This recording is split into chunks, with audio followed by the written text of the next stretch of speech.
I don't know what happens once the evidence is understood by the American people and in sufficient numbers as to force the media to deal with the story, force the government to investigate.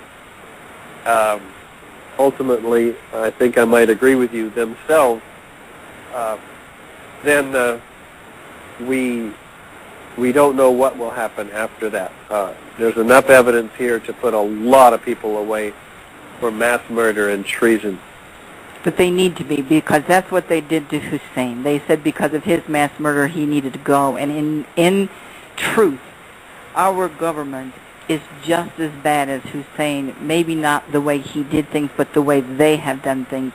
And somebody has to be accountable for all these lives that are lost and more lives that are going to be lost because of cancer or diseases that they are going to be getting from all of the after effect from 9/11. I mean, I cannot wait until that happens.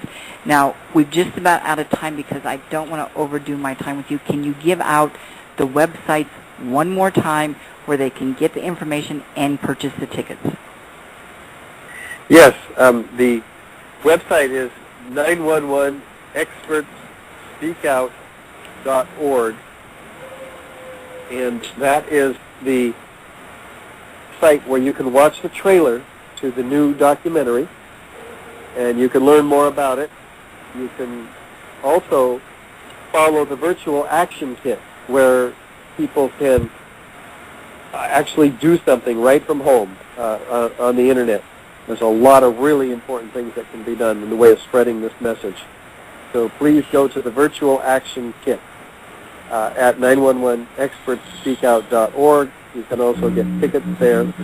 And don't forget to come to the Wednesday, May 30th event at 7 p.m., the world premiere of this movie at the University of Mexico, room 1041 at 222 University Boulevard. Richard, are you going to a different city every day, or are you like taking, like, say, Albuquerque, and then a couple days going to be at another city, a couple days at another city? Is that how the schedule is set up? Almost every other day, almost every day, we are going to be in another city. After Albuquerque, we'll be flying to Denver, and then Austin, and then up to Chicago, or Oklahoma City, Chicago, Madison, Minneapolis is up there, and Buffalo, Detroit, and on down the East Coast. I certainly hope that the American people truly, truly, Richard, come and see this movie, and with that they can wake themselves up to know the rights that we don't have anymore, because we truly do not have our constitutional rights. And if we, the American people, don't make some stance about our rights, we are really going to be in worse shape than we are right now. So I'm hoping that this movie that you have done is going to be a big kickstart to help the American people go, this is outrageous, this is horrendous, and we're not going to take it anymore. I'm so much hoping for that. You have no idea. Yeah, thank you. Thank you so much, Nancy. You're very welcome. I'm with you on that one. I know our time is up. When you get to Albuquerque, I'm going to try to meet you in person, okay? Great. Looking forward to meeting you. And I'd like to thank you for taking the time to be on today. I know it wasn't very long, but I think there's a lot of info, and if they just go to the website, they'll see a lot of information all about it. So thank you very much, Richard, for allowing me to do the interview with you today. You're so welcome, and we'll catch up with you in Albuquerque. Great. You take care. We'll talk soon. Bye-bye. Bye now. So welcome, everybody, to What Do You Think? The first half hour we just had, I hope, was very informative for everybody. And if you just listen and you go to the website that Richard Gage gave out, and you go to where the movie is going to be shown, I think you all really might be impressed. And maybe, like our theme song says, you can wake up now. So Steve and I are going to finish talking for this next few, probably an hour or so, about not only 9/11, but a lot of the other cover-ups that have been going on. Stephen is a load of information. So, Stephen, let's talk a little bit about what Richard and I just talked about with the 9/11, because I know that you investigated it and you came up with a lot of the same findings that they have so far. Would you say, this is going to be a good one, would you say that our government, along with possibly Israel, or maybe a couple other countries, staged this for various reasons, one being to get into a war and get rid of Hussein because of Bush Jr. wanting to take over where his father left off? Well, I'm going to tell you, that's where my story begins, was, as I told you, in September of '98, where I was stopped at 2 o'clock in the morning in Montreal by two men that called me Mohammed. I had New Jersey license plates, and when these men realized I was not Mohammed, they then went into a search type of in my my vehicle, and I had just come by a police sobriety check, so I knew who the police were in Montreal. And all of a sudden, the fellows now spoke the King's English, and I said, my name's not Mohammed. I said, I don't know who you think I am. He goes, well, we're looking for terrorists. I says, well, then you should be looking at yourselves. I said, because I'm not the one pointing the gun. You're pointing the gun at me. It's 2 o'clock in the morning. Now, these guys looked in my vehicle, didn't find anything, and I told them I was going to tell the American Border Patrol when I got back to the border the following day that they searched my car illegally, and they, after showing me ID, showed me an ID reluctantly of a Jewish menorah. Now, I'm in Canada, Nancy, and these two guys stopped me at 2 o'clock in the morning, illegal search.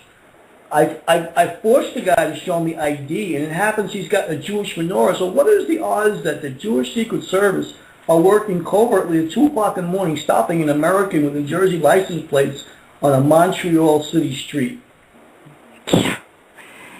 Yeah. So now, luckily for me, my grandfather raised me to be a tough SOB. I didn't back down. I figured, if you're going to shoot me, shoot me. The other guy came out of the van, and he had it looked like an Uzi pointed at me, and they wanted to search my car. I allowed them to search my car. They found nothing. And after I popped the trunk, they looked. The one guy's looking, and he's waiting on the fellow who was interrogating me for his orders. So finally he says to me, well, you can go. He gave me back my license. So I says, pal, I'm not going to forget your face. I says, I'm going to remember you. I don't know who you guys are, but you stopped me illegally. I said, and I'm not the terrorist, but I will tell the Border Patrol tomorrow. So I did, and after that, I found myself being followed in the United States. But this was in '98. Now, mind you, 9/11 hadn't happened yet. Mm-hmm. So I tell U.S. Customs when I got to the border that morning, and I got to the border about 7 o'clock in the morning because I couldn't sleep all night. So at 6 o'clock, I got in my car, went to the border. I stopped at the American little house that they have there. I went in there and told them about what happened. They says, we will research it. What happened to you is not supposed to happen. You're a U.S. citizen, yada, yada, yada, whatever. Next thing I know, I'm being followed. But then after 9/11 happened, there was a report on December 27th, and it was about 10 o'clock at night, and the FBI put out a report that they were looking for 5 men who they believe had entered the country illegally from Canada, that they believe were part of a covert group that brought down the World Trade Center. So I look at the photos, Nancy, and 2 of the 5 guys were the guys who stopped me previously in 1998. I go, wait a minute. I said, I don't forget those faces. So the next morning I called up the FBI in Pennsylvania, and I told them, I want to come to your office. I have information about fellas that you're looking for who you posted on an FBI bulletin that were part of the 9/11 plot that you're saying that you want to investigate. So they said, oh, you must be mistaken. I says, I'm not. So they blew me off. I then contact the New York FBI office. They blow me off. I go, no, I'm coming to New York City. So I drive from Bethlehem, Pennsylvania, which is about an hour and a half to New York City, and I go to the office of the editor of the New York Times. He doesn't want to see me. I go to the Daily News. I go to the New York Post, and every one of the papers turned me away. I was trying to give them the story about what had happened, and no one wanted to listen to me. So now I then met a woman on the internet by the name of Kara Adler from Dandelion Books, and I gave her my story, and she put it on her site. It was a site called gooff.com. 3 days after she puts it up on the site, she contacts me. She says, I'm going to have to take down your story from my internet. I says, why? She says, I got a call from a very high-ranking Israeli official that told me if I don't pull your story, they are going to close my business, and they are going to bankrupt me, and they are going to possibly make my life a living hell. She says, I apologize to you, but the thing I will do, I'll give you someone in Canada who works for the Canadian government who's going to research your story, information that you say happened in Montreal. So the following day, I get an email from the fellow in Canada, whose name I won't mention. He says, I will get back to you and research this. 2 days later, he gets back to me. He says, I'm sorry, Stephen, but I was told I better drop this like a hot potato or I might never be seen again, and my family, we all might disappear. So at that point, I am now being followed. My computer was crashed, and this was back now in, as I said, right after 9/11. This was like the beginning of the year of 2002. So from 2002, I had become the hunted because I went to the FBI, I went to the New York newspapers, I put it on the internet, and all of a sudden, these Israelis now were following me all over the country for the last 10 years or so, or more. Now it's even more from the end of '98. So I have a very strong, backbone, and I've been able to deal with this all, and I still am adamant and strong about what happened because I know what happened. And that's why the FBI director, Nancy, was following me in 2010 in New York City, and the assistant director, and then in California later in 2010, because they know I'm one of the few people who can blow this whole situation, and put these guys in jail. And there's a statement that Richard made, and that's when I talked about Osama bin Laden, and he said that there was a video of Osama bin Laden confessing, but by the looks of it, you could tell it was not him. So in some of your information on your website, Stephen, which we're going to give out, you have a photograph that shows Obama and Osama looking pretty much like each other. True?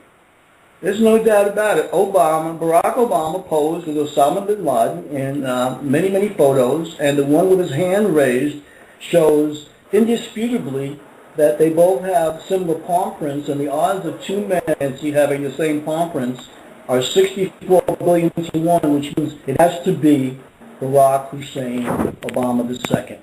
And that is why they have done their best to try to keep me off the internet, keep me off the radio, make it so my voice cannot be heard, because I'm one of the few people that was born at night, but it wasn't last night, and I am one who can connect all the dots and tell you all the facets of it.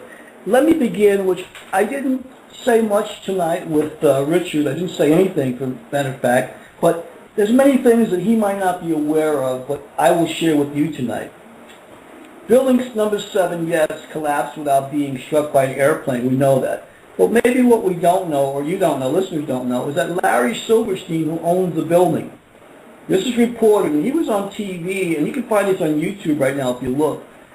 He told reporters that the fire department told him they were going to pull the building. He was referring to number 7. Pull the building is an expression used by demolition contractors when they're ready to demolish a structure, as in a controlled demolition. So he knew that Building 7 was going to be demolished as in a controlled demolition, and that's why the building came down in a free fall in less than 11 seconds. It defies logic.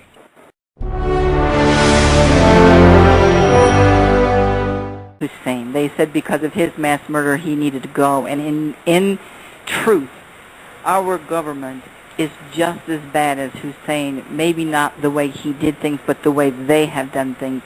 And somebody has to be accountable for all these lives that are lost, and more lives that are going to be lost because of cancer or disease.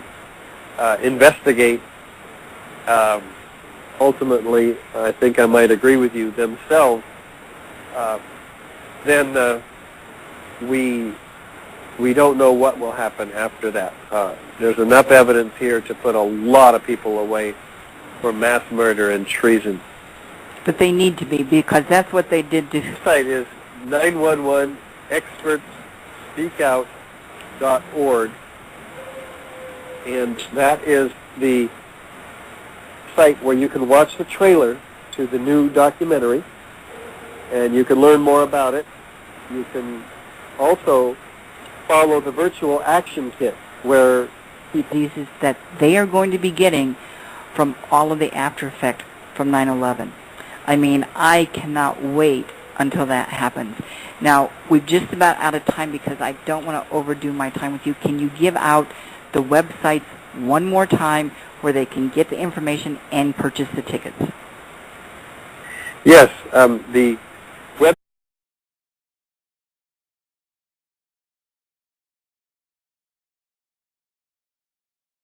I don't know what happens once the evidence is understood by the American people and in sufficient numbers as to force the media to deal with the story, force the government to